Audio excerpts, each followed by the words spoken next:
Bienvenidos a este nuevo taller del semanal.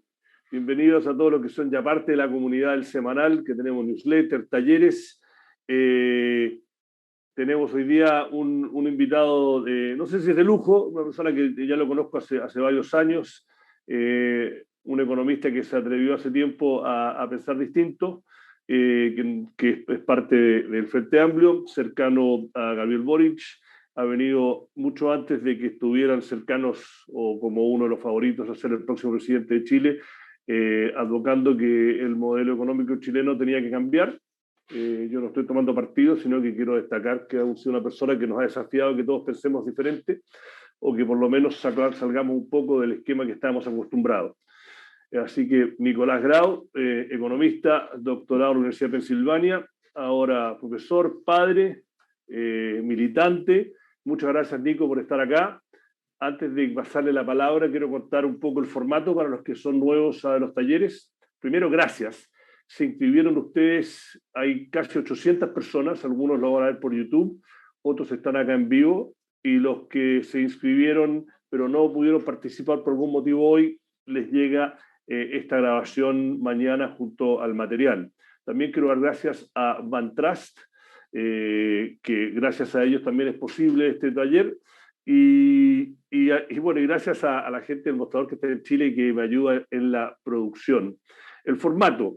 Nico va a entrar y va a hablar entre más o menos 10, 15, máximo 20 minutos para presentar, hacer su presentación, y después entre 45 y 50 minutos de preguntas de ustedes y otras que me han mandado en anticipación. Van a estar muteados. Lo que les pido, porque somos muchos, que el chat lo usen para hacer preguntas en lo más necesario. Si quieren hacer algún comentario también lo pueden hacer, pero cuando hay muchos de ustedes y todos quieren hacer preguntas, si empiezan todos a hacer comentarios más que preguntas, se hace un poquito más complicado. Tratamos de terminar a la hora.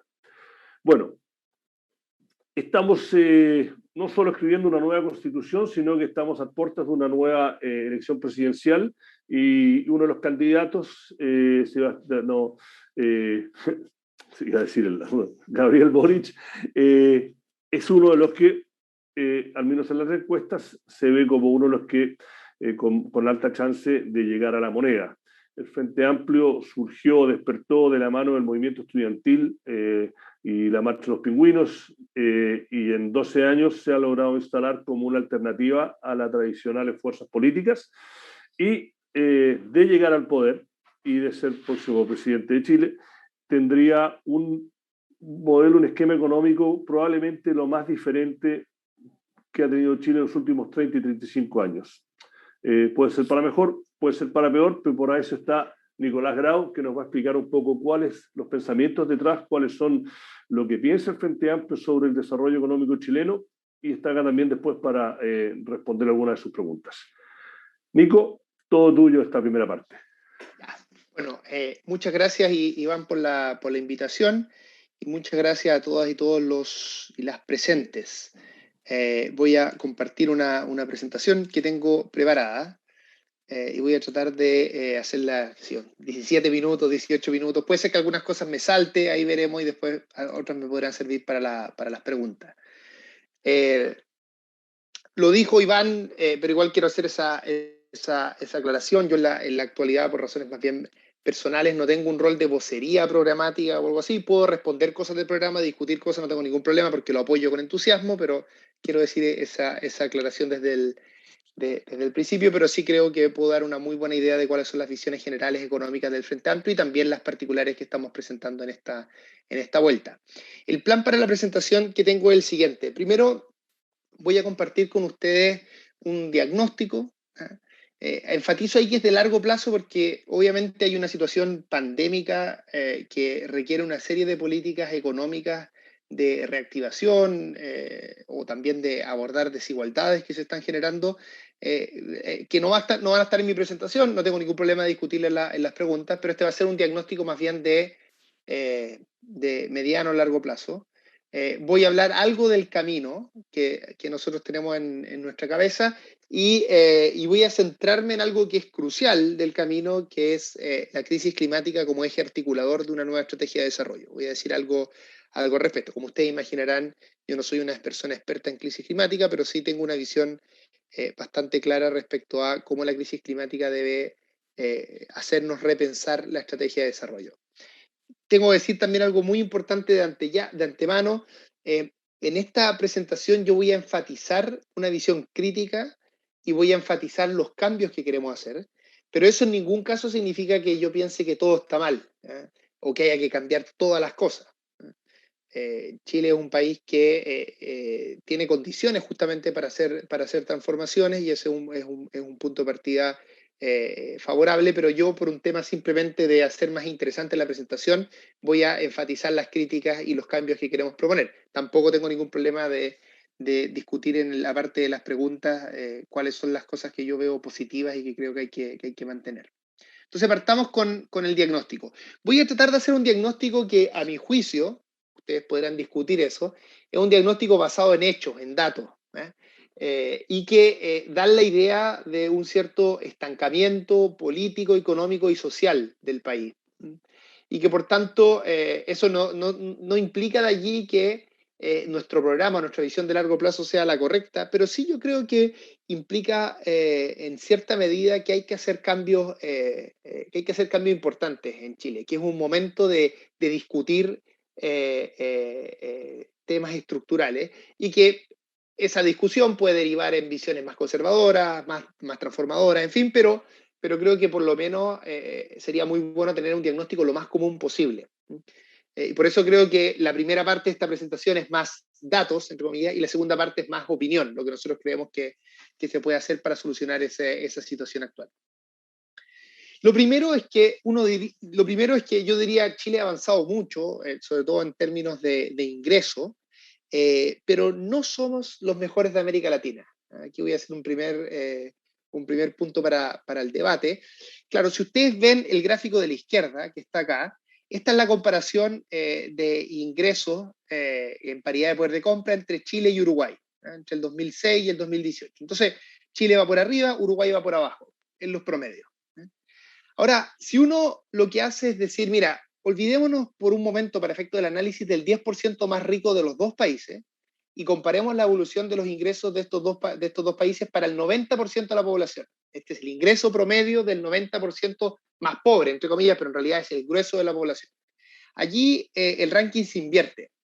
Uruguay está un poquito por arriba al comienzo del 2006 y algo que es bien importante es que desde 2006 para adelante esta distancia además se ha agrandado.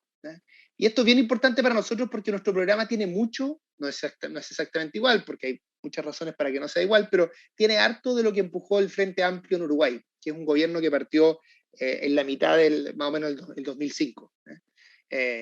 Cambio en negociación, de cómo se hace la negociación colectiva, cambio en los impuestos, en fin.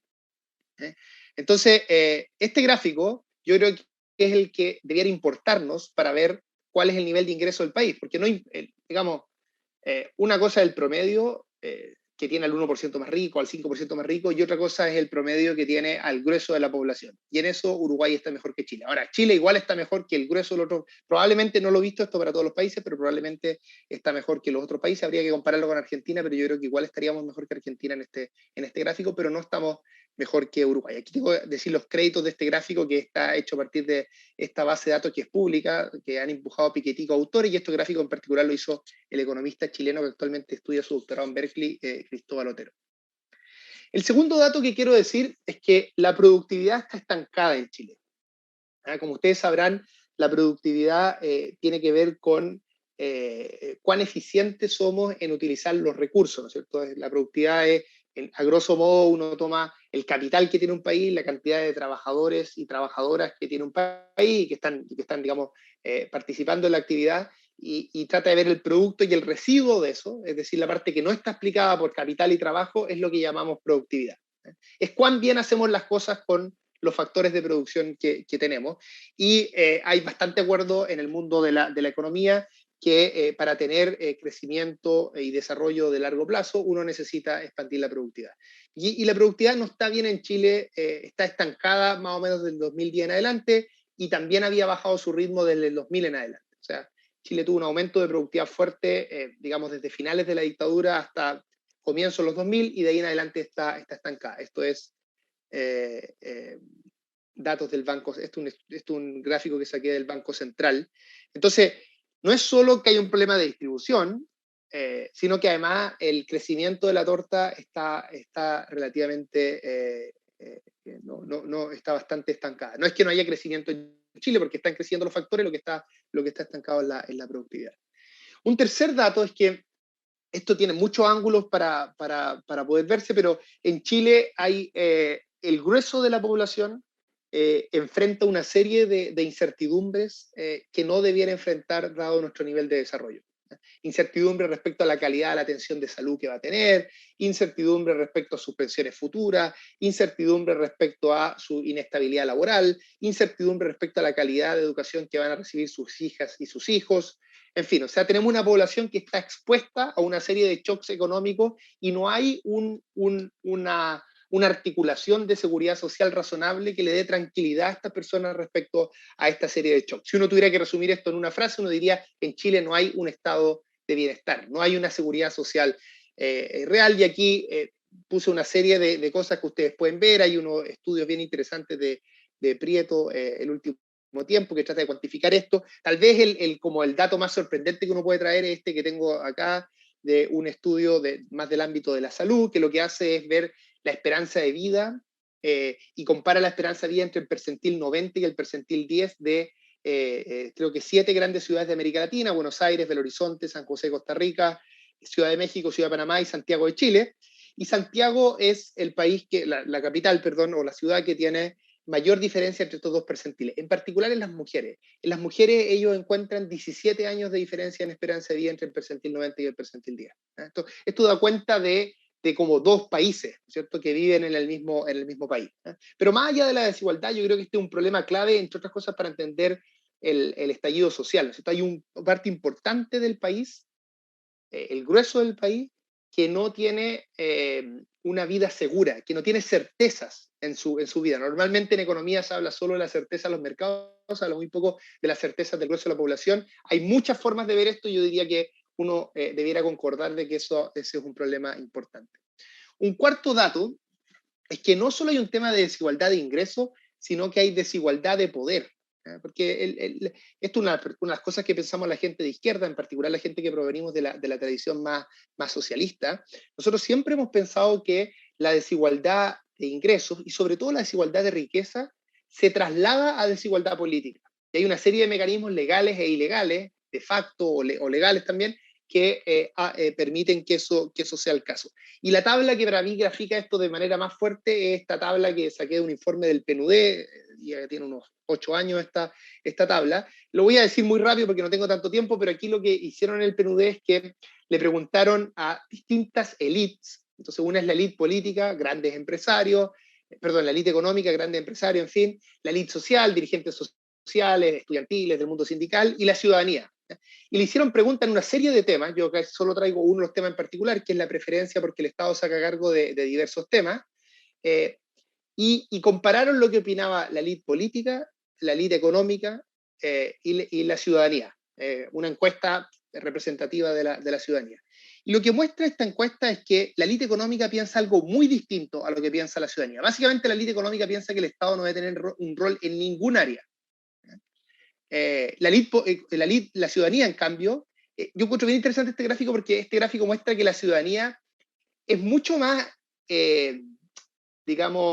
reflexiva que la élite económica. La élite económica dice, no, el Estado no tiene un rol importante en nada. En cambio, la ciudadanía dice que tiene que tener un rol importante en salud, por ejemplo, pero piensa que no debe tener un rol tan importante en telefonía o en televisión. O sea, la ciudadanía tiene una visión más reflexiva, más pragmática, si se quería. En cambio, la élite económica tiene una postura súper dogmática o muy...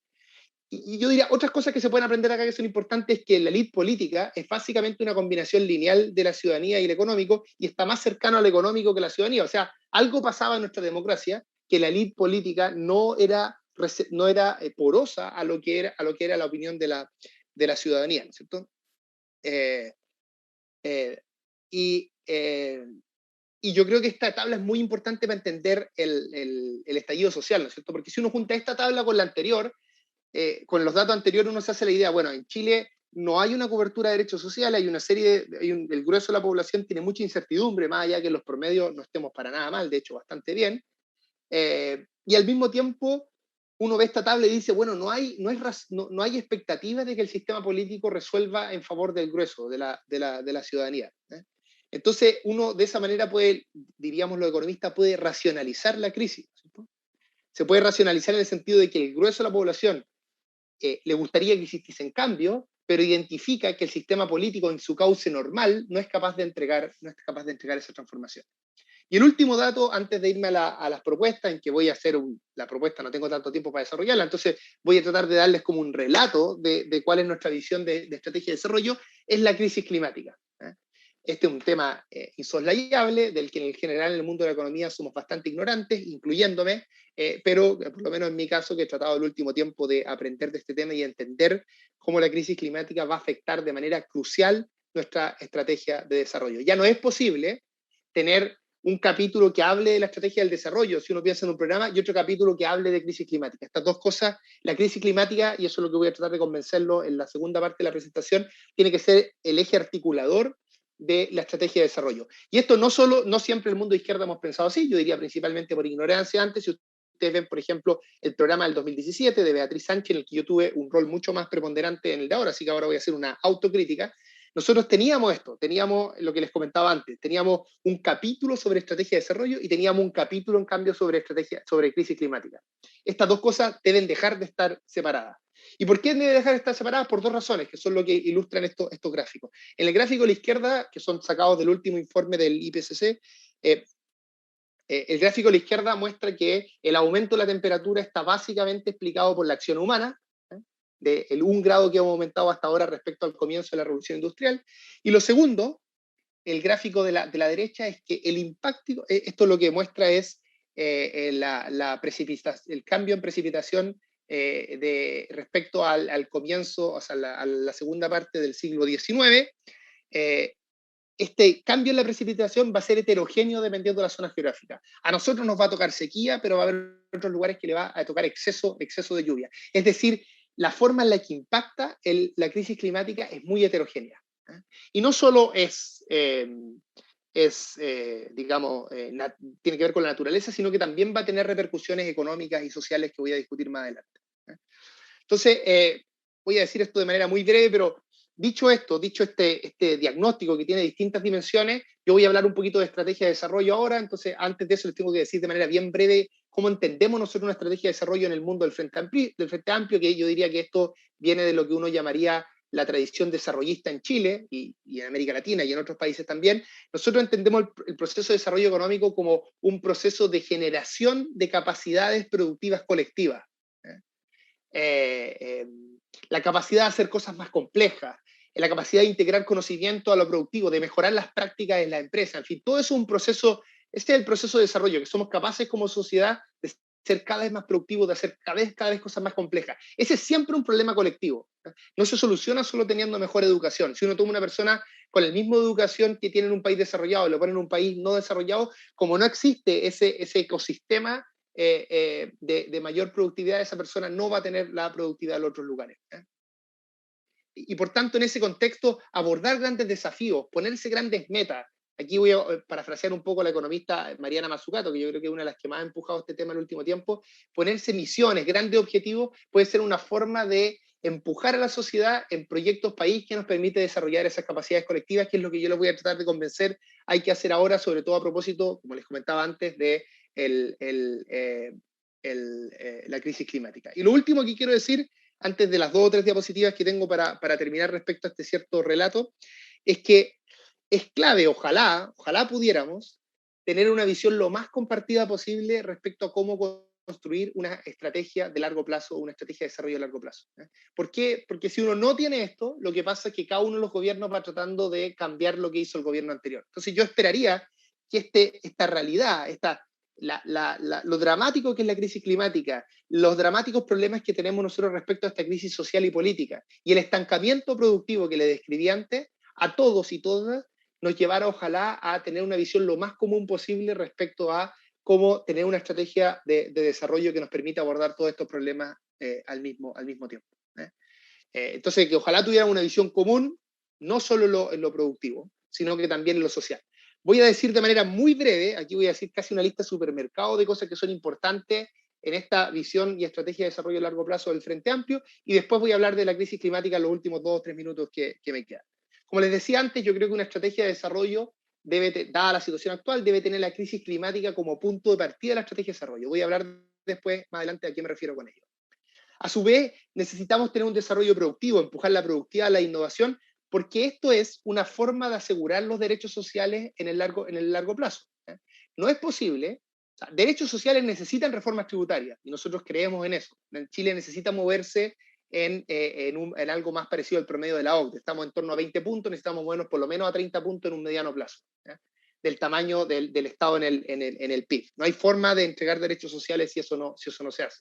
Pero al mismo tiempo necesitamos ser productivos, necesitamos hacer las cosas cada vez mejor, necesitamos innovar, porque eso es importante. El desarrollo productivo es parte de la sostenibilidad de los derechos sociales. Y ese desarrollo productivo requiere otra escala en muchas de las cosas que se hacen en la actualidad en Chile y también otros instrumentos. Necesitamos distribuir el poder y distribuir los ingresos, para que no volvamos a esa tabla del PNUD en que la población quiere una cosa, la élite quiere otra, y prima la élite. En una democracia lo que tiene que pasar es que prime la opinión de la mayoría. A uno le puede gustar o no la opinión de la mayoría, yo muchas veces he sido minoría en mis posturas, pero lo importante es que una democracia prime la opinión mayoritaria. Necesitamos, como les decía antes, ojalá una visión lo más clara posible, compartida de ese cambio. ¿Y por qué es importante que sea clara y ojalá compartida? Porque muchas veces cuando uno dice, mira, quiero hacer transformaciones, eso genera incertidumbre y se dice, va a ahuyentar a los inversionistas, en fin. Pero también hay otra forma de ver esto, ¿no? Los cambios, por ejemplo, cambiar la matriz productiva, cambiar la matriz energética, movernos como país a producir otras cosas y producirlo de forma distinta, también es una tremenda oportunidad para negocios. También es una tremenda oportunidad para la inversión privada, y se requiere la inversión privada para moverse con la rapidez que nos tenemos que mover, sobre todo a propósito de la crisis climática.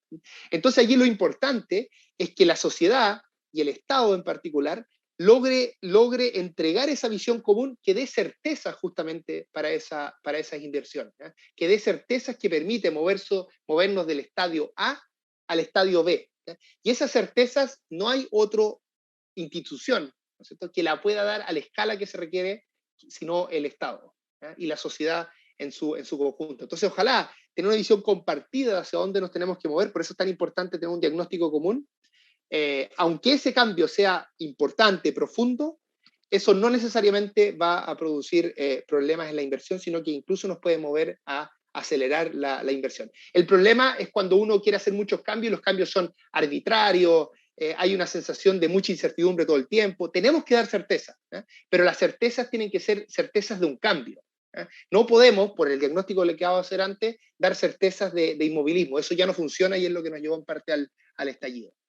Y en esta visión clara de transformación profunda, empujada principalmente por el cambio climático, nosotros creemos que hay roles públicos y privados que son complementarios. Se necesita la inversión privada, se necesita también la inversión pública y se necesita la coordinación entre estos distintos actores, donde la cooperación va a ser, sobre todo al comienzo, mucho más importante que la competencia. Piensen un poquito el mundo que se viene a partir de la crisis climática. Yo creo que es parecido, lo más parecido que podemos pensar nosotros es el mundo que hemos vivido estos últimos 2 años, ¿cierto?, donde la cooperación es súper clave, es súper importante. Si tú no lo hubieras dicho a cierta espacio, si tú no hubieras financiado públicamente a los laboratorios que empujaron las vacunas, no hubiera tenido la vacuna en este tiempo. Y tampoco si no le hubieras asegurado demanda a los laboratorios en la parte privada que ellos tenían que correr riesgo, tampoco hubieran corrido esos riesgos. Es decir, si tú hubieras tenido simplemente competencia, no hubieras tenido vacuna en el tiempo que se tuvo. La competencia también tiene un rol, pero es clave dar certeza, generar condiciones para que esa innovación exista. Entonces,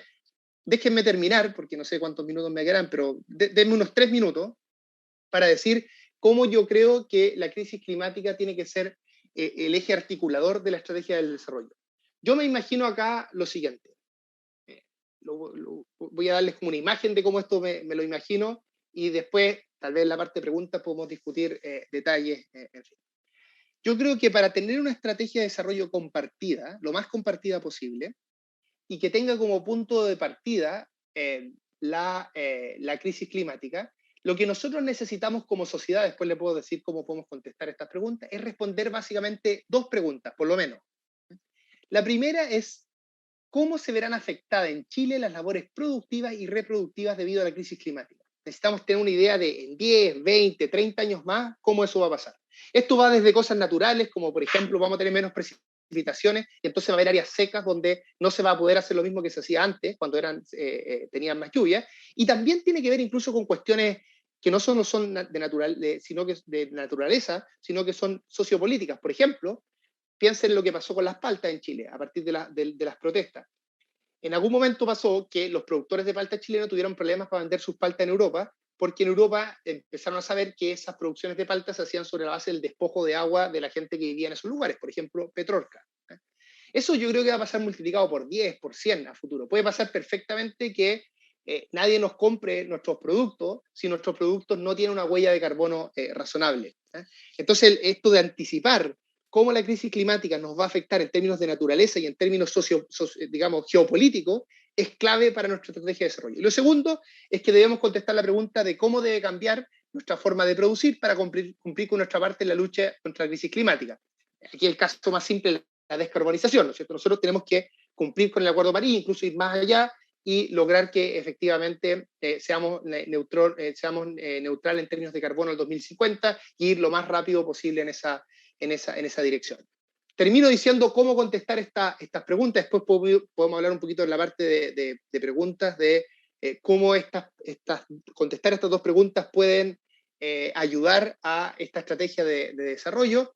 Pero yo diría que al contestar estas preguntas tiene que ser muy importante, por un lado, el rol de la ciencia, el rol de las y los investigadores, principalmente expertas y expertos en el tema de cambio climático. También hay harto aquí de economía, de ciencia política, para entender estos temas geopolíticos, y también las comunidades. Es importante escuchar las comunidades. Esto tiene que ser fruto de un diálogo social que nos permita tener una base sobre la cual discutir y articular nuestra estrategia de desarrollo. Si no, nos va a pasar lo que nos pasa hoy día, que hay personas que están tratando de ser mineras y hay otras personas que yo diría la mayoría están tratando de parar esas mineras a través del sistema judicial. O sea, estamos trabados políticamente porque no tenemos un cierto acuerdo de en qué dirección ir, y yo creo que aquí lo principal es escuchar a la ciencia. Así como durante toda esta pandemia se ha hecho mucho énfasis en que tenemos que escuchar al mundo experto y experta en las políticas sanitarias, yo creo que también aquí hay que escuchar al mundo experto y experta en la crisis climática y entender cómo esto nos puede afectar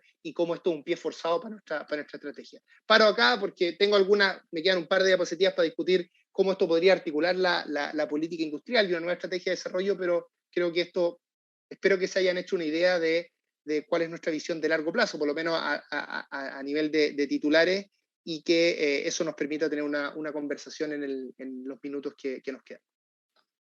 Bueno, muchas gracias, Nico. Hay un montón de preguntas, algunas me llegaron por WhatsApp, otras las vamos a ir eligiendo, pero como el taller es mío, voy a hacer yo la primera pregunta. Mira, una de las cosas que creo yo que es poca gente que sigue el mundo de las políticas públicas y lo que ha pasado en Chile los últimos 11 años, yo pongo el 2010 para usar el cliché, el año que Chile despertó, de que esa discusión de qué tipo de país queremos ser se venía fraguando, ¿no? Y se vio un cambio, pero todos los planes, el diagnóstico, yo creo que mucha gente lo compartiría, pero mi pregunta es, para bien o para mal, y creo que la excepción es el caso que tú mencionaste de Uruguay, del Frente Amplio, pero lamentablemente la historia en América Latina de gobiernos democráticos de centro izquierdo, de izquierdo, progresivo o progresistas, como lo voy a hacer, ha sido que como su talón de Aquiles ha sido su performance económico. Entonces tenemos la situación en Chile que ahora voy a formalizar la pregunta desde otro punto de vista. ¿Por qué el capital, ya sea el capital chileno, el capital extranjero, que es clave para el desarrollo. Sin inversión sin inversión privada es casi imposible lograr algunos de los, o muchos de los objetivos que tú mencionas. Y el inversionista necesita confianza, ya sea el fondo noruego que invierte en Chile o el fondo de pensiones de los profesores de Ontario en Canadá, que también invierte mucho en Chile, o los empleados públicos de Canadá, que por decir, la AFP que ellos tienen invierte mucho en Chile, o los propios empresarios en Chile, que no digan, está bien, entendemos que viene un cambio. Necesitan ciertas certidumbres y confianzas. ¿Qué hacen ustedes para que eso se genere? Para que no pase lo que ha pasado en la historia de América Latina, como en Brasil, Argentina o México, o en Venezuela, que pasó al inicio del gobierno de Chávez, que entre comillas, el capital se va a Miami, pues, o se va a Suiza. ¿No? Y digo, entonces, ese tipo de confianzas para ¿cómo se logra? Y esto no es para la coyuntura ni tampoco para que haya un debate político, pero por ejemplo, el tema ahora que la mayoría de los economistas, incluso los economistas más de izquierda del Estado en Chile, dicen, pucha, lo que está pasando ahora con el IFE y el cuarto retire es completamente anti lo que necesita la economía ahora. Pero por razones políticas puede que pase, pero que te crea una situación que es difícil lograr mucho los objetivos que tú pones ahí. Pregunta larga con mucho contexto, pero como es la única que voy a hacer, te la dejo. Ya, mira, esta pregunta, como ustedes se imaginarán, es clave para nosotros. Entonces, es lo que uno llamaría la economía política del problema. Uno quiere hacer cambios y uno necesita que esos cambios sean sostenibles en distintas dimensiones. Y entonces, la reacción de los distintos agentes económicos y cómo lograr un cambio sin arriesgar en el fondo la calidad de vida que se tiene es clave. Por lo tanto, lo hemos pensado muchas veces. Déjame darte un esquema de respuesta en esto. Esto es una discusión que podríamos hablar horas. Y por supuesto, nosotros tenemos cierta visión de lo que hay que hacer, pero también tenemos dudas, en fin, es una pregunta difícil. Lo primero es que a mí me gusta mirar muchas experiencias en esto. Yo creo que mirar la experiencia por ejemplo, de Europa post Segunda Guerra Mundial es para mí algo muy inspirador. Siempre lo pongo esto en muchos debates que conversamos, porque ese fue un momento en el que se hicieron grandes transformaciones. Se fomentó muy fuerte la negociación colectiva, aumentaron los impuestos y además fueron progresivos, se generó en el fondo el gran estado de bienestar, hubo codeterminación, hubo incluso empresas estatales, algo que no está muy presente en nuestro programa, pero que igual en ese momento lo hubo, y todo eso fue compatible con innovación, con productividad. De hecho, eso es lo que en la literatura se llama la época de oro del capitalismo. La época de oro del capitalismo ha sido cuando ha estado bien regulado, con un equilibrio de poderes mucho más fuerte entre el trabajo y el capital. Entonces me gusta mirar esa experiencia porque le resultó bien. Obviamente uno también puede tomar mucha experiencia en que esto ha resultado mal. Tú nombraste algunos casos. Y hay que aprender de las dos, ¿no es cierto? Tratar de repetir las políticas de los lugares donde resultó bien y tratar de evitar las políticas de los lugares donde resultó mal. El caso de Venezuela es tal vez uno de los más claros, pero hay otros más en la historia de políticas de izquierda. Y también poco el caso de Uruguay, porque bueno, si uno habla solo de Europa hace 70 años, puede ser como tirar la pelota para el córner. Yo creo que no, porque Europa hace 70 años se parece bastante, de hecho tenía un PIB más bajo que el que tiene Chile ahora, pero también es bueno mirar Uruguay 2005 en adelante porque es más cercano. Yo creo que Uruguay tiene en muchas cosas, hay muchas similitudes con Chile. Hay otros lugares también que hicieron cosas positivas que son más lejanas a Chile porque tienen un punto de partida distinto, pero incluso Bolivia en términos económicos no estuvo nada de mal en los gobiernos de Evo Morales comparado sobre todo con lo que había antes, además en términos de estabilidad política, en fin. Pero nosotros, el caso boliviano es bien distinto por distintas razones, entonces prefiero ver el caso de Uruguay. Hay una cosa que comparte la situación de Chile con sobre todo esa Europa post Segunda Guerra Mundial. Y yo creo que está dado por dos factores que son bien importantes y que no teníamos, por ejemplo, el 2017, cuando empujamos el programa de la DEA, que nuestro programa actual no es tan distinto. Ahora yo diría que está mejor, hemos aprendido cosas, tenemos más gente, en fin, pero digamos el eje articulador, el vector no es tan distinto. Hay dos cosas importantes. El primero, el estallido social. El estallido social es muy importante en términos de la economía política porque le transmite a la élite una idea simple. y es la idea de que el país que teníamos hace 3, 4 años tampoco es viable. Cuando tú dices, mira, quiero hacer transformaciones, y un sector de la élite te dice, si tú haces transformaciones, entonces yo me arranco con el capital a otro país, eso lo que en el fondo es una capacidad de veto, ¿cierto? Y es una constante en las democracias capitalistas. No hay, la única forma de evitar eso en el mediano plazo es tener políticas que distribuyan capital, que distribuyan riqueza. Pero en el corto plazo todos los gobiernos y mediano plazo vamos a enfrentar ese problema. Pero lo que hace en parte el estallido social es decirle, ok, usted como élite puede hacerme lo que se llama huelga de capital, pero yo como ciudadanía también le puedo parar la situación. Y usted me tiene que dar una salud razonable, un sistema de pensión razonable. Entonces, en el fondo, post-estallido social lo que tenemos es un empate en términos de poder. Un empate que es una linda oportunidad, déjenme ponerlo así, de rediscutir el contrato social. Esa linda oportunidad nosotros no la teníamos en el 2017. Todas las y los empresarios que son más visionarios y que entienden la sociología del problema, la política del problema, entienden perfectamente bien que el Chile de hace 3, 4 años no es viable, aunque les gustara. Podemos tener discrepancias, nosotros vamos a tener un juicio más crítico y ellos van a tener un juicio menos crítico, pero eso no importa. La realidad es que eso es inviable. Y también es inviable tal vez algunas cosas que quisieran hacer algunas personas de izquierda. O sea, en el fondo se corrió el margen de lo posible y eso es una linda oportunidad para rediscutir el contrato social. Ahora, ¿cómo construir certeza en este contexto? Traté de decir algo al respecto, pero déjame enfatizarlo, porque yo creo que esto es clave.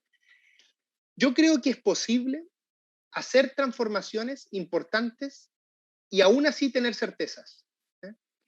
¿Qué es lo clave para mí? Primero, tratar de construir esta visión común y que esté anclada, ojalá, en un diagnóstico lo más común posible. Y por eso yo creo que la crisis climática es clave. O sea, empresarios y empresarias que crean que la crisis climática no es importante, yo les invito, esto me lo recomendó una tía hace poco y voy en la página 120 de este libro, pero extraordinario, me lo empecé a leer solo hace 2, 3 días, el libro de cambio de crisis climática de Bill Gates. Si hay empresarios y empresarios que creen que esto no es un problema y que la humanidad no tiene que moverse a hacer grandes cambios y grandes inversiones en distintos ámbitos, por favor lean ese libro. Porque sobre todo para gente no experta, como es mi caso, es muy ilustra mucho. Entonces, podemos dar certezas, pero para dar certezas tiene que estar clara la visión, la misión hacia dónde vamos. También tenemos que evitar la arbitrariedad. Aquí los cambios tienen que ser institucionales, tienen que ser con discusiones en los parlamentos, cambiando las instituciones, y ahí se aprende mucho del caso uruguayo. Aquí no puede pasar que viene un presidente o una presidenta y de manera arbitraria dice, no, esto no se hace, ¿cierto? No, esta inversión no, esta inversión sí, eso no tiene que pasar. Porque eso ahuyenta, obviamente, eso da incerteza. Aquí lo que tiene que pasar es que nos tenemos que mover hacia otro estadio, pero sobre la base de cambios institucionales, de discusiones democráticas. Y además porque eso es lo único sostenible. La arbitrariedad, que a algunos sectores de la izquierda le puede gustar algunas veces, esa cosa se revierte 2, 4 años después, cuando tú pierdes el gobierno. Y en cambio, cuando los cambios son institucionales, son de manera gradual, en fin, normalmente se sostienen en el tiempo. Entonces, visión común, basado en un diagnóstico, la importancia de la crisis climática y dar certeza. Y lo último que quiero decir, y esto yo creo que le ha pasado, por lo menos lo que yo he conversado con Gabriel, cuando él conversa, por ejemplo, con el mundo más empresarial de la innovación, gente en general más joven, cuando uno hace cambios importantes, por supuesto que es una tremenda oportunidad de negocio. ¿No? Cambiar la matriz productiva, cambiar la forma en la que producimos la energía, todos estos desafíos respecto a qué cosas vamos a poder exportar y qué cosas no vamos a poder exportar, todas esas son unas tremendas oportunidades de negocio, y el Estado lo que tiene que hacer es fijar muy clara esa orientación y ayudar a que esas oportunidades de negocio se realicen de la manera más rápida posible. Entonces, yo creo que si nosotros logramos conjugar estas distintas cosas, podemos tener una situación en la que nos movamos y hagamos transformaciones importantes, algunas de ellas estructurales, y al mismo tiempo podamos dar ciertas certezas, no solo al mundo empresarial que toma ciertas decisiones de inversión, sino también al grueso de la ciudadanía teniendo básicamente un estado de bienestar 2.0. Estás muteado, Iván, así que no te escuchas. Sí, ahí está. Sí. Bueno, creo que con tu respuesta respondiste la primera pregunta que se la meritaba César Vargas, ¿no? Que preguntaba si el programa de Boric era terminar totalmente con el capitalismo, que creo que lo dejaste claro que no lo es. ¿Cuál sería el sistema? Y creo que más o menos a grandes rasgos. Así que César te la respondió en parte, si el tiempo por ahí vuelve. Juan Arineat, que hace varias preguntas, pero la pregunta me parece válida, parafraseando, si es válido comparar Uruguay con Chile por el tamaño de país, que es uno de 4 millones de personas, otros somos 20. Por ahí otra de las preguntas es si somos un país chico. No, es un mito, no somos tan chicos. 19 millones de personas no es un país tan chico, tampoco somos gigantes como Brasil. Pero ¿es válido comparar Uruguay con Chile dado el tamaño de la población? Mira, hay cosas distintas y no alguien que quiera ver diferencias de largo plazo entre Uruguay. Recomiendo un artículo muy bueno de Javier Rodríguez que compara la política económica como de 150 años entre Chile y Uruguay, y hay diferencias de distinta índole. Pero yo diría que en la medida que yo diría que no son exactamente igual, pero es una comparación que no me favorece en el punto que quiero hacer, en el sentido de que Uruguay es una economía chica y súper expuesta y súper abierta. Por lo tanto, los problemas que nosotros tenemos, ellos los tienen más fuertes todavía. O sea, estas visiones más desarrollistas muchas veces tienen el problema de no tener un mercado interno decente, ¿no es cierto?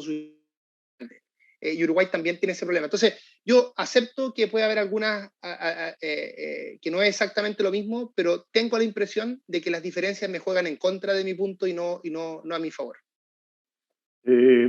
Voy a resumir varias preguntas que tienen que ver con el tema de la élite, ¿no? Por favor, acá los que están haciendo preguntas, la idea acá no es generar un debate político en el sentido de como los comentarios a los artículos o columnas en los diarios, así que tenemos que mantenerlo positivo. Pero el tema de la élite, que obviamente ha sido cuestionada, toda la élite chilena, la de centro izquierda, la de centro derecha, la empresarial, la de los medios, la política, la religiosa, no, toda la élite ha sido cuestionada. Yo sé que esto es como un poco hablar así de tomémonos la mano al lado de una fogata, pero ¿qué pueden hacer ustedes para que la élite, que anecdóticamente, para bien o para mal, algunos son más pragmáticos y dicen, bueno, el Chile que existía es inviable y hay que sentarse a la mesa y conversar, y otros que tienen, entre comillas, miedo o temor, o que esto es Chilezuela? ¿Qué pueden hacer ustedes, llegado al gobierno, para quitar ese miedo? Y el ejemplo que yo doy, yo vivía afuera en ese momento, pero me acuerdo cuando llegó el presidente Lagos, que para muchos no son del Frente Amplio, representa todo lo malo de la concertación, pero era cuando venía Lagos, se venía el Cuco, el Mercurio Tercera hacían grandes reportajes de lo que podría ser el equivalente de Chilezuela a la época, y él fue a un foro empresarial y dio un discurso que para muchos fue el antes y un después, y se pudo conversar. No sé, ¿cómo hacer para que la élite no les tema? Si para apreciar la pregunta que varios acá están haciendo. A ver, lo primero que uno tendría que partir de allí es reconocer algo. Nosotros somos personas que creemos que hay que distribuir poder, no solo distribuir ingresos. Y por lo tanto es razonable que nuestro programa tenga resistencia de la élite, de una parte por lo menos de la élite. Ahora, yo creo que eso se puede atenuar y que si uno hace buenas políticas puede convencer a ese mundo finalmente que el país al que nosotros nos queremos mover es un país donde van a seguir existiendo, ojalá, mejores negocios de lo que existen en la actualidad, nosotros lo que estamos proponiendo, más allá de nuestras visiones políticas, es lo que se llamaría una variante del capitalismo, ¿no es cierto? A propósito de la pregunta de antes. Claro. Entonces yo diría, hay una cierta tensión que es insoslayable porque nuestro programa tiene un tema de distribución del poder y las personas que concentran el poder no les va a gustar eso. Pero también aquí es donde entra el pragmatismo, ¿no es cierto? Y entender un poco de cuáles son los países que son viables ahora, o sea, cuál es el país. Lo que yo invitaría al mundo de la élite es, ok, pensemos todo el tema social, político y medioambiental en Chile y el mundo. Y a partir de eso, discutamos cuáles son los mundos viables, los Chiles viables a futuro. Y yo creo que un primer aporte que nosotros podemos hacer, en términos políticos y también como generación política, es lograr un diálogo social en Chile respecto a este punto. Un diálogo social donde el mundo empresarial, por cierto, es importante, pero también son importantes la ciudadanía en general. Es decir, un diálogo donde todos pensamos más o menos lo mismo. Y de ese diálogo social y académico, en fin, es de donde yo espero surjan las respuestas a estas preguntas. Y puede ser que la respuesta a estas preguntas que les comentaba antes, asociadas a la crisis climática, signifiquen pies forzados que requieran cambios de la élite empresarial y que también requieran cambios de lo que nosotros tenemos en mente que queremos hacer. Entonces, en el fondo, un buen diagnóstico, una buena discusión social, democrática, profunda, participativa, respetuosa, en fin, es algo que todos necesitan. También lo necesita la élite en Chile para hacer. Y eso yo creo que puede dar certeza, insisto, puede dar una visión de hacia dónde ir. Y yo también creo en esto que hay distintas élites. No solo están las distintas élites en lo que decía antes el artículo del PNUD, sociales, políticas y económicas.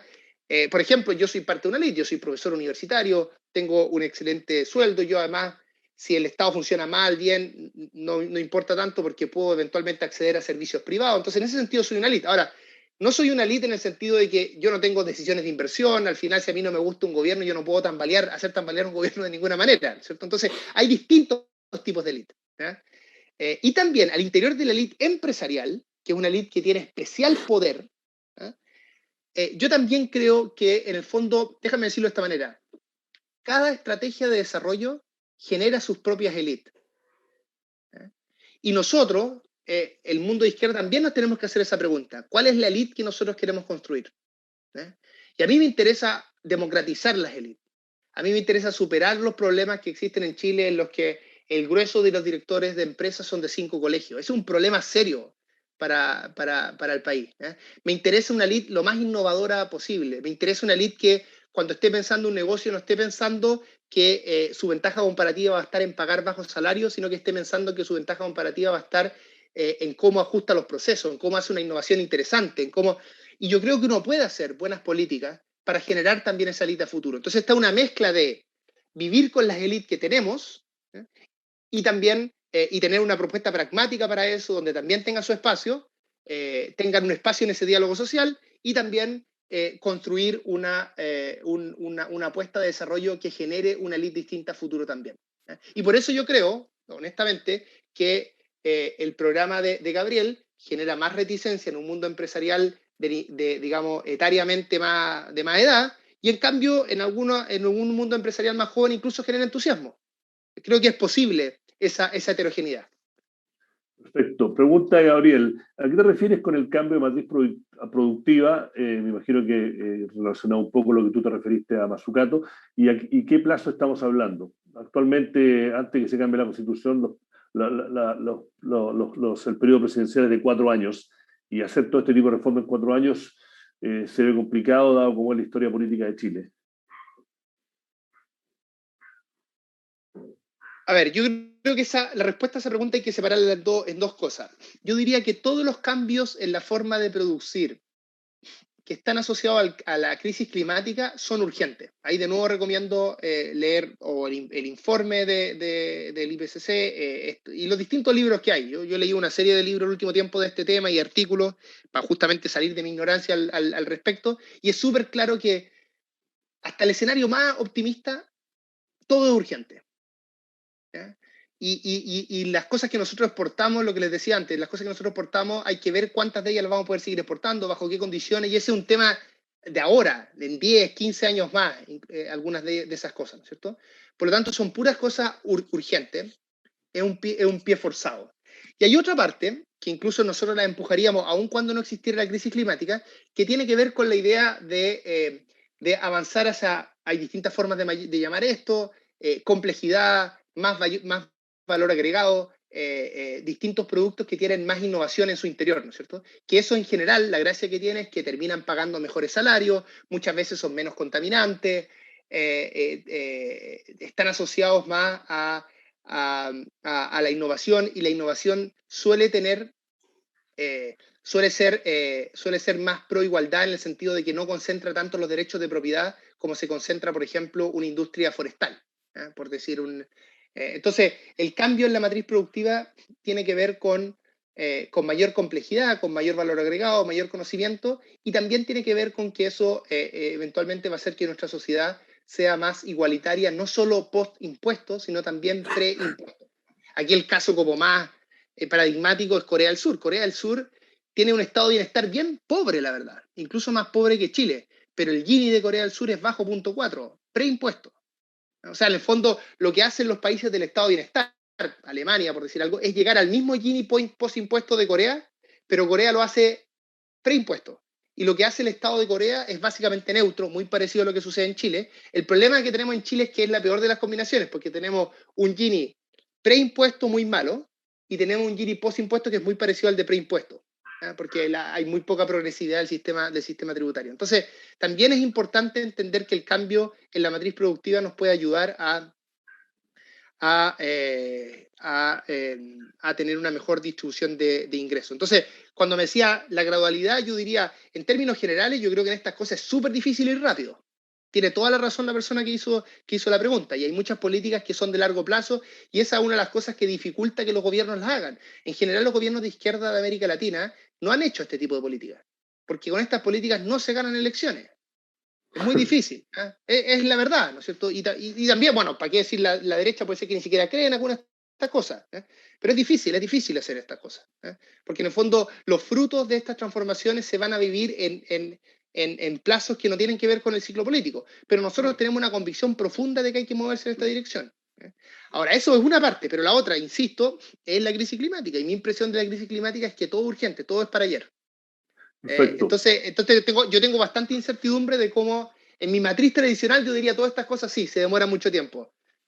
Lo que he leído los últimos 2-3 años es que tenemos que ir mucho más rápido que lo que pensábamos, justamente por este pie forzado climático. Voy a tratar de ir rápido con las preguntas. Nos vamos a pasar del tiempo porque es muy entretenido, hay muchas preguntas y creo que son válidas, así que por ahí te robamos un poquito más de tiempo, pero no mucho más de lo que estaba asignado. Mira, Patricio Curte, creo que tiene una pregunta que yo la iba a hacer al final si nadie la hacía. No, la robotización, la automatización, inteligencia artificial, el gran riesgo al empleo y a la distribución del ingreso en Chile. Tenemos una realidad, nos guste o no nos guste, de Uber, Rappi, Airbnb, etcétera, que están creando una nueva forma de trabajar. Al mismo tiempo tenemos en Chile todavía discusiones, a mi modo de ver, un poco setenteros, a ver, sobre todo de qué rol deben tener los sindicatos, que son importantes. ¿Cómo lo ves tú esto? Porque una cosa son los planes y otra cosa es la realidad, ¿no? O sea, ese tipo de la economía de las plataformas está para quedarse. Si se hace mal, es una precarización del trabajo, y si se hace bien, se crea lo que tú dijiste, que es, ¿no?, la economía del conocimiento, el emprendimiento, etcétera. A ver, lo primero que yo diría es que es muy importante, la tecnología, yo soy una persona pro tecnología, y creo además que los desafíos que tenemos, incluido la crisis climática, requieren mucha política, requieren cambios de patrones, requieren cambios culturales, en fin, pero requieren cambios tecnológicos también, y hay que empujar esos cambios tecnológicos, y eso me hace a mí ser optimista en general, a pesar de que cuando uno lee estas cosas de crisis climática se termina deprimiendo. Pero ahora, dicho eso, que es mi punto de partida, también es cierto que la tecnología no necesariamente es neutra, y uno puede tener desarrollos tecnológicos que, por ejemplo, erosionen derechos laborales que se avanzaron, que nos tomó un siglo ganar, en el fondo. Y por eso creo que es bien importante mirar estas cosas con atención, y algunos de los ejemplos que tú diste, a mí me parece que en muchos de esos casos se ha ocupado la tecnología para vulnerar derechos laborales, y ahí eso hay que ponerle coto.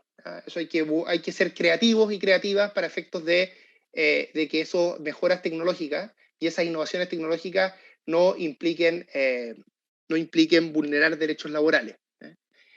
Ahora, la automatización, en términos más generales, en esto yo trato también de seguir este debate en el mundo más académico, me leo cosas, veo videos de discusiones, y hay bastante debate en el mundo académico de este asunto, ¿no es cierto? En principio, la automatización y los aumentos de productividad pueden ser algo positivo, ¿no es cierto? O sea, la revolución industrial, en parte, cuando uno ve, por ejemplo, por qué sucedió la revolución industrial en Inglaterra y no en otros lugares, una de las hipótesis más importantes es que era porque era muy caro el trabajo en ese lugar, la mano de obra, por distintas razones, y eso empujó a los ingleses a acelerar el proceso de mejoras productivas. Eso en el corto plazo era para reemplazar trabajo, pero en el largo plazo esos cambios productivos permitieron pagar mejores salarios, y terminó siendo compatible esos aumentos de productividad con mejores salarios y a futuro incluso con la inclusión del estado de bienestar, en fin, con pleno empleo, en fin, o sea, ahora hay gente que dice los niveles de automatización y la forma que se está dando la automatización en la actualidad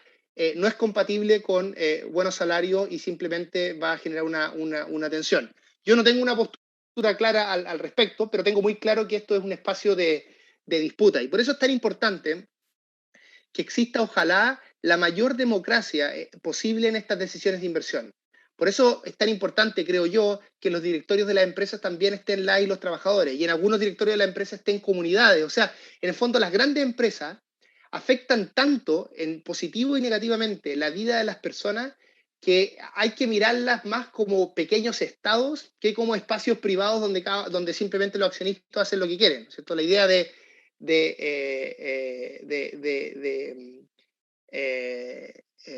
la idea, ¿no es cierto?, de que estos espacios tienen que ser de mucho más diálogo, responder a las necesidades de las comunidades, porque además, creo yo, y con esto termino, es que la izquierda tiene un problema con la gran empresa, ¿no es cierto? La izquierda tiene un problema con la gran empresa porque es concentración de poder.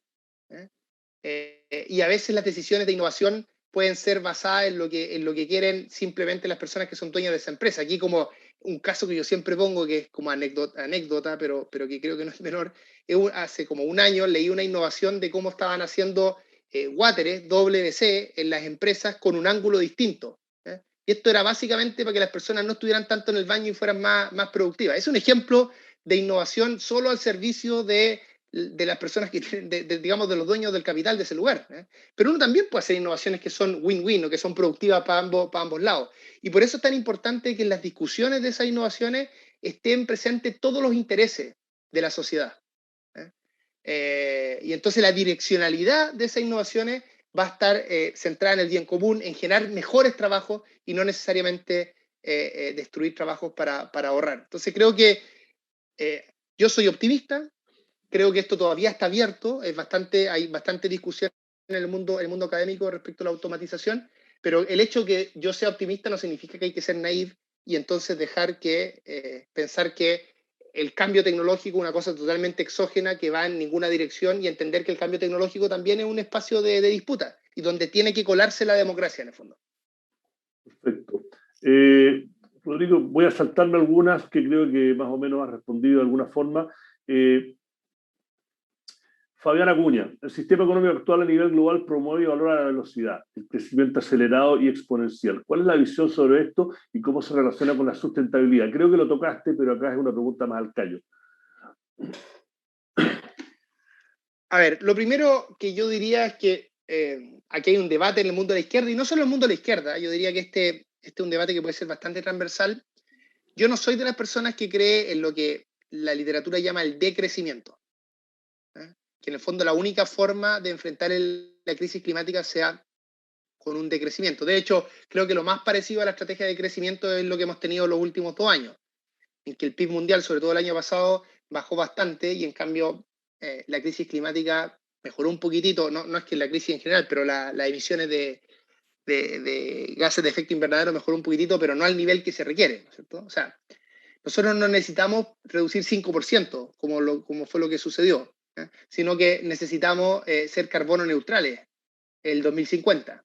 La única forma de hacer eso es pura inversión. O sea, con la economía a toda dirección. Lo que pasa es que hay que hacer la economía en toda dirección en un sentido de superar el problema. Entonces se requiere más inversión, se requiere una economía muy dinámica, una economía muy, muy activa, pero con un horizonte muy claro. Y el horizonte es adaptarse, ¿cierto? Salvar a la humanidad en el fondo. Ese es el horizonte en el que nos tenemos que mover. Entonces eso requiere una visión clara, un Estado empujando esto, porque los privados por sí solos no lo van a hacer, mucha articulación entre universidades, entre el mundo empresarial, entre instituciones del Estado, en fin. Entonces eso sería mi primera visión. Ahora, también hay un tema acá que muchas veces se soslaya. El momento de mayor crecimiento, mayor dinamismo del capitalismo fue entre el 50 y el 80. No es en los últimos 40 años de lo que podríamos llamar neoliberalismo en el mundo en general. Cuando en los 70 y en los 60 el mundo más neoliberal que se estaba fraguando en términos intelectuales trató de empujar su agenda, lo que nos dijo fue, mire, usted se ha preocupado mucho de la igualdad, entonces hay que tener más desigualdad y a cambio de esa desigualdad vamos a tener más prosperidad y crecimiento. Y lo que tuvimos fue más desigualdad, pero no tuvimos más crecimiento. Entonces cumplieron solo la mitad de la promesa. Ahora, el cambio climático puso a rediscutir todo eso. Por eso yo diría más bien, el tema acá no es el crecimiento, sino que es el desarrollo.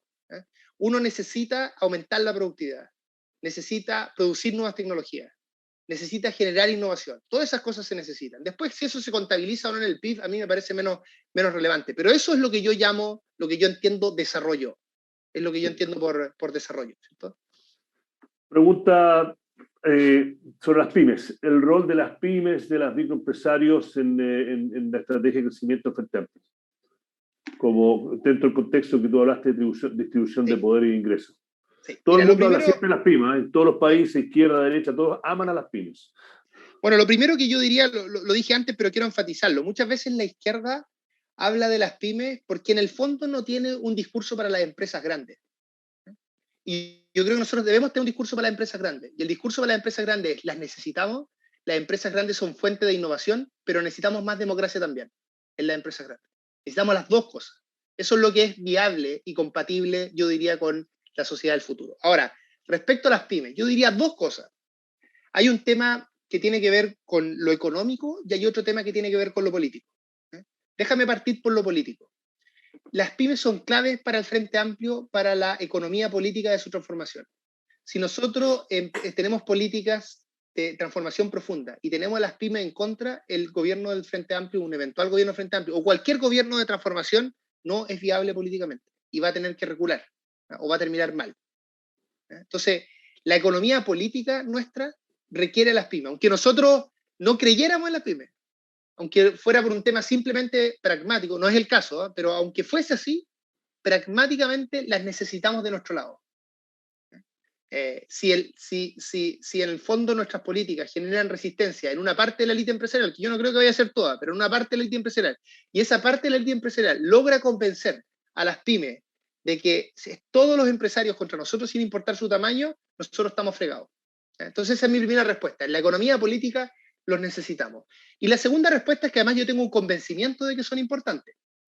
Las pymes responden en parte a la heterogeneidad productiva del país y en muchos casos tener una pyme es mucho más precario que tener un salario. O sea, la situación de ingreso y de estabilidad, e incluso psíquica, de la gente que tiene una pyme, sobre todo las empresas más pequeñas, es mucho, mucho peor que la mía, que soy un asalariado. Yo tengo un buen salario, que además tengo certeza que lo voy a tener, en fin. Entonces, en el fondo, las pymes viven injusticias, viven desigualdades, viven una heterogeneidad productiva muy compleja, y nosotros como mundo de izquierda tenemos que ser receptivos a eso, tenemos que ser porosos también a esa incertidumbre. Cuando antes yo decía que hay un sector grande de la sociedad en Chile que vive mucha incertidumbre, pues bien, las pymes viven esa incertidumbre también, de manera muy, muy fuerte. Sobre todo las medianas un poquito distinto, pero... Y también yo creo que son importantes en términos productivos, ¿cierto? Parte importante del trabajo está en las pymes, entonces es muy importante que nosotros cuando hagamos política tengamos un cuidado especial por cómo le pega a las pymes y tratar de ayudarlas a que esos golpes no sean fuertes. Y por eso yo creo que durante la campaña, algunos, en algún momento el mundo de Jadwe creo que cometió errores comunicacionales importantes al respecto, y nosotros enfatizamos una diferencia no solo por un tema, yo diría no principalmente por un tema de votos, sino porque tenemos una convicción profunda de que ese sector tiene que ser parte y tiene que estar contento con estas transformaciones. Y tenemos que ser inteligentes para diseñar políticas públicas que se hagan cargo de esa heterogeneidad. Ahora, yo creo que en el caso del PC fue principalmente un error comunicacional, y yo creo que eso hay que saldarlo en el futuro. Bueno, respondiste una de las preguntas que hacían por ahí. Otra pregunta que creo que es, voy a hacer mi propio comentario, que es, ¿cabe en Chile que el nuevo modelo apuntara a la manufactura, a la producción industrial? Yo sé que esto ha sido una crítica constante del progresismo, sobre todo por lo menos que yo leí desde que volví a Chile. Yo personalmente creo que la evidencia empírica que no es una buena apuesta. Hay un economista que es concertacionista que se llama Rodrigo Wagner, de la Universidad de Chile, que ahora está en la Adolfo Ibáñez, que ha escrito al respecto por qué sería una apuesta, una inversión, un poco tirar plata, porque no tenemos las ventajas comparativas, pero es una pregunta que hacen bastante y también me la mandaron por chat. ¿No? Sí, mira, lo primero que yo te diría es que nosotros hemos discutido esto en el mundo de las y los economistas del Frente Amplio y otros más que nos juntamos a discutir, escribimos cosas, hacemos... más allá del tema de campaña, esto es un debate que yo junto con otros colegas lo hemos promovido, sobre todo post-2017. No tenemos necesariamente un acuerdo tan claro respecto a esto, ¿ya? Hay debate, ¿ya? Te puedo dar mi postura. Mi postura es que lo importante es moverse hacia cosas más complejas, hacer cosas más difíciles, porque yo soy un convencido, y esta es una vieja idea en economía, que usted, para las personas que les interese leer más de estas cosas, la puede ver en Hirschman, en esa, digamos, de hace 50, 70 años, y es que yo soy un convencido, y tal vez el mejor exponente en la actualidad de esta idea, es Hausmann, ¿ya? El economista venezolano de Harvard, y que escribe con Hidalgo, el chileno, temas de complejidad, en fin. Que yo me gusta mucho en muchas cosas. Si ustedes ven otra idea, van a darse cuenta que Hausmann no necesariamente es de mi postura política, pero a mí me gusta mucho su enfoque. Creo que es un gran comunicador, además explica muy bien la idea. Y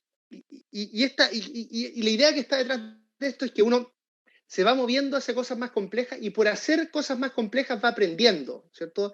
Va desarrollando nuevas competencias, y es siempre un proceso colectivo. Entonces yo creo que lo que tiene que hacer Chile es encontrar su camino hacia la complejidad. Yo no tengo una postura fuerte respecto a si ese camino, cuál es el rol de la manufactura en ese camino. Tengo dudas respecto a eso. Y creo que además el tema de la crisis climática complejiza aún más esa respuesta. Por lo tanto, a mí me gustaría responder esa pregunta. No soy además experto en el tema, pero me gustaría responder esa pregunta después de las dos preguntas asociadas a la crisis climática que les decía antes.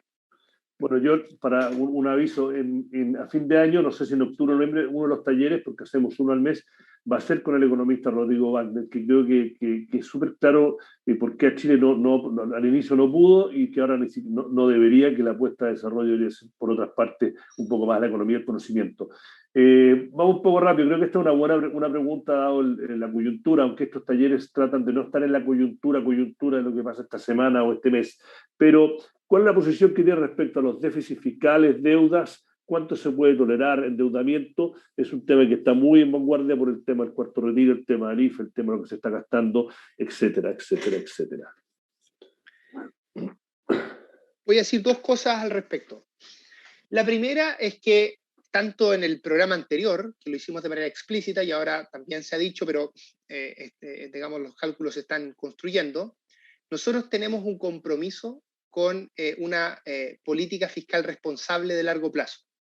¿Qué significa eso? Significa que nosotros creemos que se deben expandir los derechos sociales, pero se deben expandir financiados.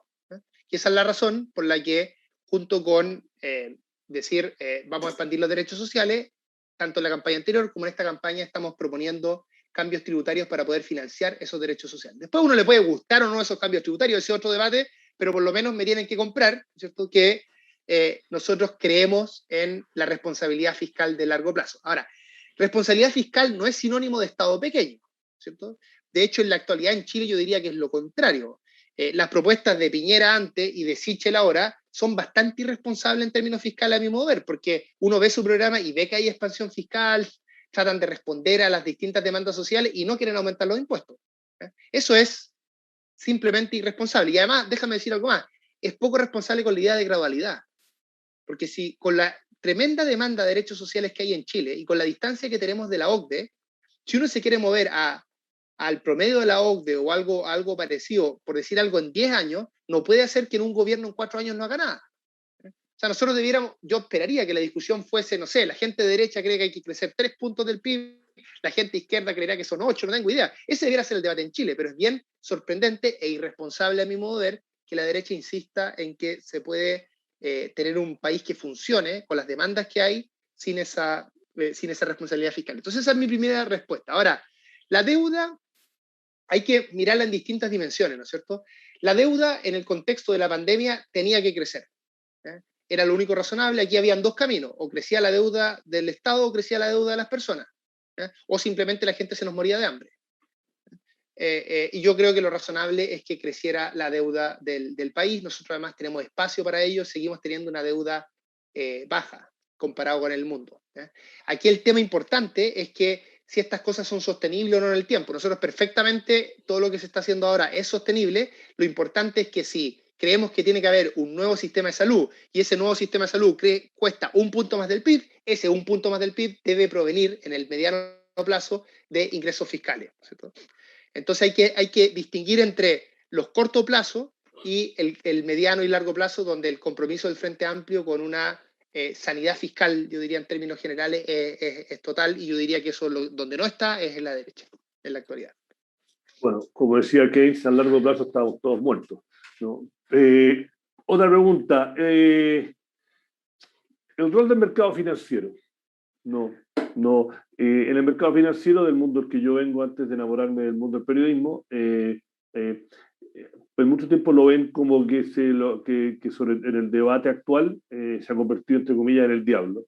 Y si uno mira, usando tu paragón, de que hay que mirar modelos al tipo de país, el tipo de sociedad que queremos ser, todos tienen un sistema financiero altamente que es el aceite que mueve la economía global, es el aceite que genera inversiones para todos estos emprendimientos, tiene que ser bien regulado, pero ¿qué le dirías tú al mundo financiero, que es uno de los que ven con más temor, e incluyo en eso el sistema de pensión de la AFP, a lo que se viene? ¿No? El rol del sistema financiero en el modelo económico que el Frente Amplio le gustaría tener en Chile. Lo primero que voy a decir acá es que yo no soy experto en el tema, pero leo del tema porque comparto que el sistema financiero es muy importante en una economía.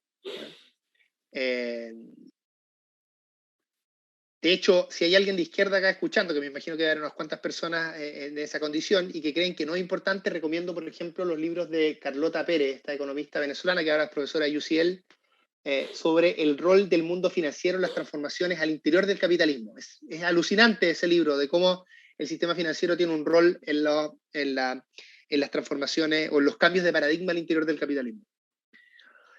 Lo segundo que diría es cuál es el rol clave, a mi juicio, del sistema financiero. A mi juicio, el rol clave desde el punto de vista productivo del rol del sistema financiero es mover plata de ahorro a las mejores alternativas en la economía, ¿cierto? Tiene que lograr, nosotros tenemos grandes desafíos, crisis climática y otros más, y esos grandes desafíos requieren mover recursos de un lugar a otro. Entonces, un sistema financiero que funciona bien, a mi juicio, es un sistema que nos ayuda a mover recursos de un lado a otros lados, que son los lados que requiere la economía para responder a los objetivos que socialmente nos ponemos como sociedad democrática. ¿Hace eso en la actualidad el sistema financiero? Bueno, ahí es donde el mundo más de izquierda es crítico, ¿cierto? El mundo más de izquierda, por ejemplo, enfatiza el cortoplacismo del sistema financiero. Y cómo el cortoplacismo hace que se estén buscando esas ganancias de corto plazo que no necesariamente tienen que ver con lo que requiere la sociedad para estos objetivos de mediano o largo plazo. ¿Cómo solucionar eso? Bueno, tiene que ver con los contratos, tiene que ver con regulaciones, tiene que ver también con el rol del Estado, tiene que ver con la capacidad de generar en el mundo financiero la paciencia suficiente. Los grandes desafíos que tenemos como humanidad de repente requieren inversiones de 20, 30 años. Y lo que uno tiene que hacer es un diseño de política pública que te permita que efectivamente el sistema financiero sea funcional a eso, y no que pase que el mundo productivo, el mundo de la economía real, termine siendo funcional a la economía financiera. Yo creo que eso es lo que hay que tratar de evitar. Creo que es más fácil decirlo que hacerlo. Como yo partí diciendo que no soy un experto en el tema, podría dar alguna idea de cómo se puede hacer eso, pero no es. Y lo último que creo que es bien, bien interesante, esto algo he leído, pero tampoco soy experto, es qué es lo que ha pasado en la economía con los altos niveles de desigualdad y cómo al final los niveles de desigualdad llegan a un momento, y yo creo que de esto en Chile tenemos algo de experiencia, en que las familias al final necesitan el sistema financiero para pagar problemas de salud, para pagar consumo, para pagar cosas que al final tienen que ver con que no tienen buenos salarios. Y eso termina generando burbujas, que lo vimos en el caso de la crisis subprime, ¿no es cierto?, de Estados Unidos, en que al final el sistema financiero terminaba generando una demanda que está baja en términos crónicos en el mundo, producto de la desigualdad, porque las personas de más bajo ingreso no tienen los salarios suficientes para sostener esa demanda, entonces al final el sistema financiero termina generando esa demanda en términos artificiales. Entonces hay que solucionar problemas estructurales que tienen que ver con los bajos salarios y con la alta desigualdad en las sociedades capitalistas actuales, porque el sistema financiero, cuando trata de arreglar eso, simplemente genera burbujas y problemas que terminan explotando. Oye, está quedando poco tiempo y hay muchas preguntas. Trato de resumir y juntar algunas porque Normalmente duran 1 hora estos talleres, pero está muy interesante y es muy bueno, Nicolás. Estoy aprendiendo y tomando notas, pero nos quedan máximo 10 minutos, así que voy a elegir algunas constantes. Me llegaron varios por el chat, algunos por acá. La autonomía de organismos y las que no son 100% de economía, para los que están atendiendo al taller, no es que no me interesen, pero como el semanal es de economía y economía política, temas que no van a eso lo voy a dejar de lado, no porque no crea que sean importantes, pero quiero mantener el foco en lo que creo que Nicolás y yo podemos dar valor agregado. Tema de la institucionalidad económica. No, principalmente el temor de algunas de las propuestas que se han escuchado de tu sector de cambiar el rol del Banco Central, el rol del regulador financiero, etcétera. Tu postura, porque para ser más específico, algunas de las críticas a las posturas que quieren hacer del Banco Central como un banco de desarrollo que tiene roles completamente diferentes. Pero bueno, te lo dejo a ti porque tú conoces más. Pero es un temor o una duda. A ver, parto por una precisión. El Banco de Desarrollo, puede ser que alguna gente lo confunda esto, pero no tiene nada que ver con el Banco Central. La idea de Banco de Desarrollo es más cercano a la idea de Corfo, ¿no es cierto? Y pegarle en el fondo un empuje a eso. El Banco de Desarrollo tiene que ver justamente con lo que hablábamos antes, con generar capital de largo plazo, que apoye ciertos sectores estratégicos, que también puede tener un rol importante en las pymes. Entonces, en el fondo es un banco que lo que hace es ayudar a mover ahorro de ciertos sectores de la economía a nuestras apuestas a nivel país. Eso es Banco de Desarrollo, que es muy distinto al rol del Banco Central. Entonces, más parecido, tiene que ver con lo que hace Corfo, tiene que ver un poquito con lo que hace Banco Estado, en fin. Dejen mirar la autonomía del Banco Central. Partamos por una aclaración que yo creo que es importante. Yo diría que yo no conozco economista del Frente Amplio, tampoco mucho de la izquierda en general, que crea razonable que lo que sucedía en algún momento en América Latina, bueno, y en otros lugares del mundo, que es financiar deuda fiscal crónica imprimiendo billetes. Esto tiene que ver antes con la responsabilidad fiscal que les hablaba, ¿no? Nosotros creemos que hay que ampliar los derechos sociales, pero esos derechos sociales se tienen que financiar con avances productivos y con cambios tributarios. Así es como nosotros no creemos que eso se tenga que financiar imprimiendo plata y generando de esa manera inflación. Eso es bien importante porque parte, uno de los sustos que está asociado a la discusión de cómo tiene que ser la institucional del Banco Central tiene que ver con eso, ¿cierto? Y creo que nunca, por lo menos de nuestra parte, va a salir una propuesta de que vaya en esa dirección.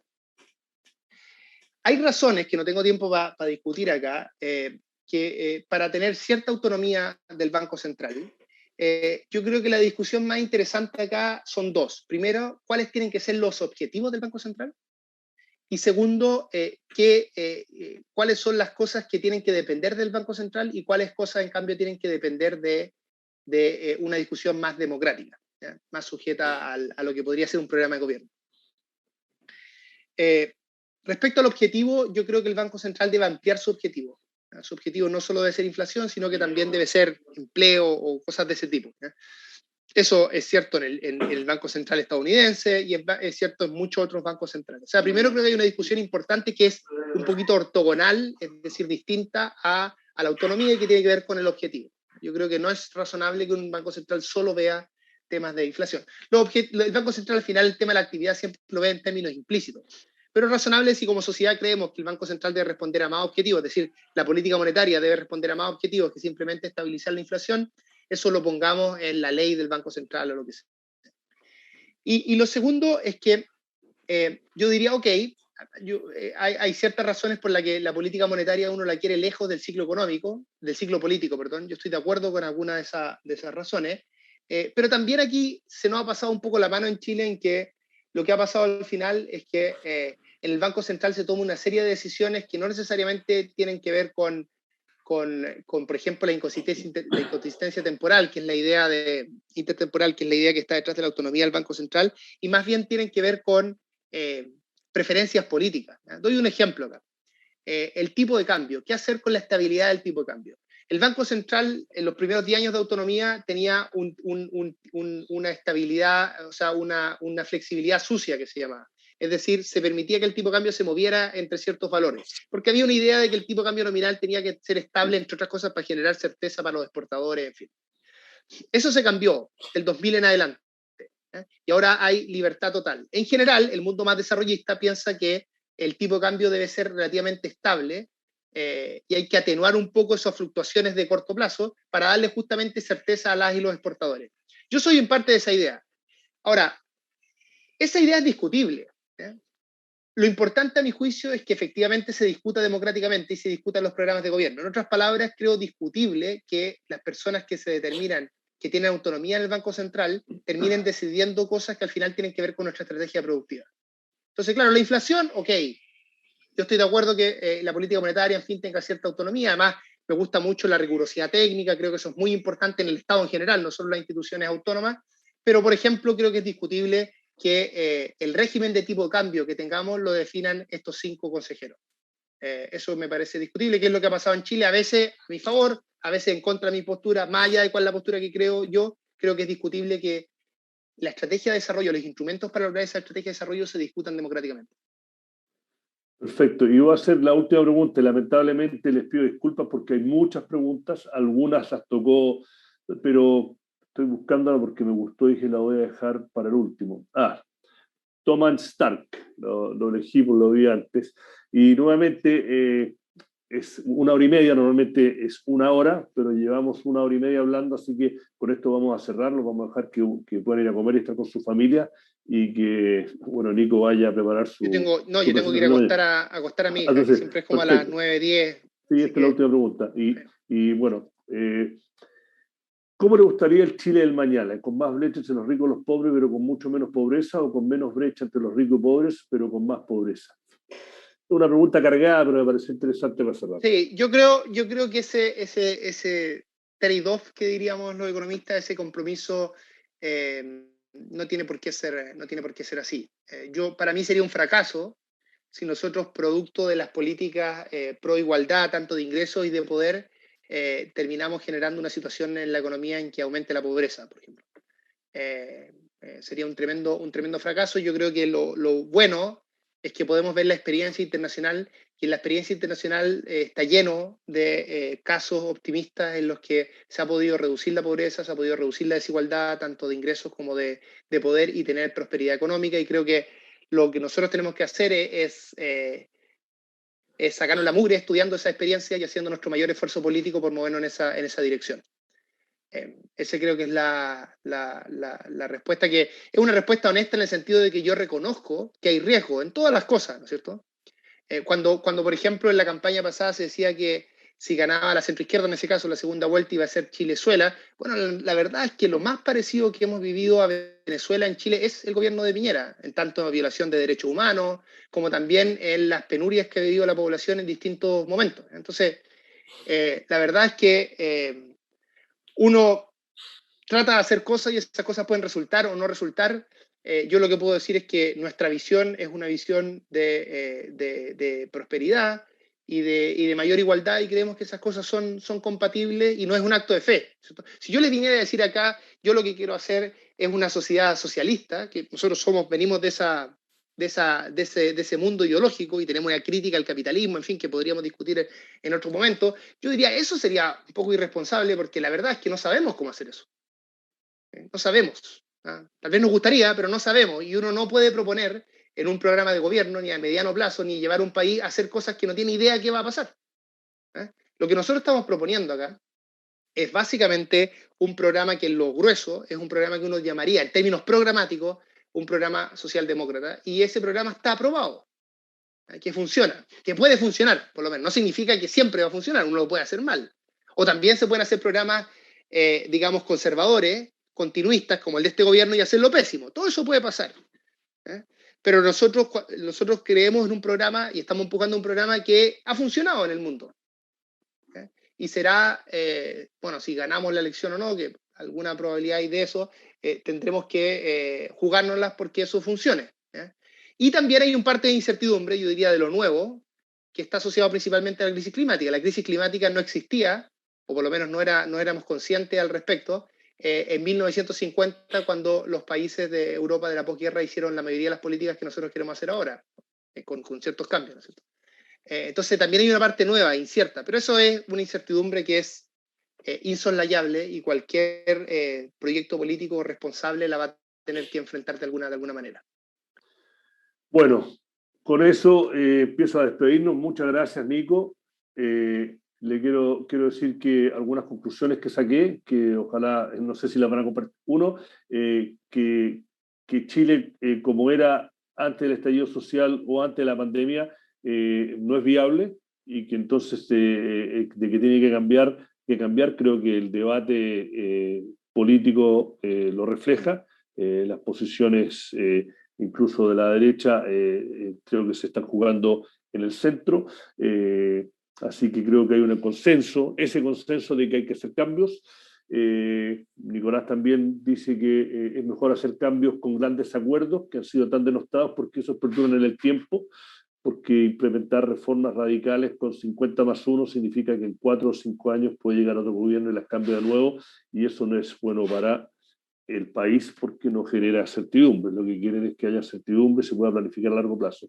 Y tercero, que el calentamiento global cambió todas las reglas. Lo que antes se tenía que hacer a mediano y largo plazo, se tiene que hacer a corto y mediano plazo.